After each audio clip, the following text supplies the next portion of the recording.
Programang ito ay rated SPG, striktong patnubay at gabay ng magulang ang kailangan. Muli na namang magpapanggap si Olga bilang Beng at pupunta siya sa Quiapo para kausapin si Marites. Hindi niya makikita si Marites kaya may isip niyang kasama ni Ramon si Marites. Kabado na si Olga dahil ramdam niyang malapit nang mabisto ang sekreto nila ni David. Ang tanging magagawa niya na lang ay mapatay si Marites sa lalong madaling panahon.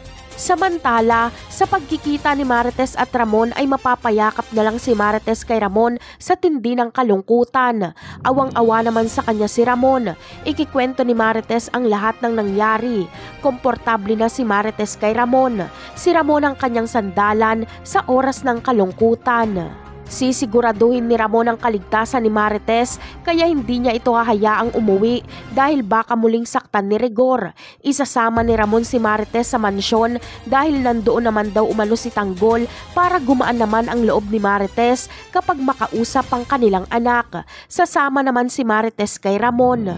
Ngunit ano kaya ang magiging reaksyon ni David kapag sa pag-uwi ni Ramon ay kasama nito si Marites at makaharap niya ito? Siguradong pipigilan ni David ang kanyang ina na makapagsalita, habang si Olga naman ay gagawa ng paraan para mapatahimik si Marites ora mismo. Sa tingin nyo, si Marites na kaya ang tatapos sa kasamaan ni Olga at David? Siya na kaya ang makakabisto kay David?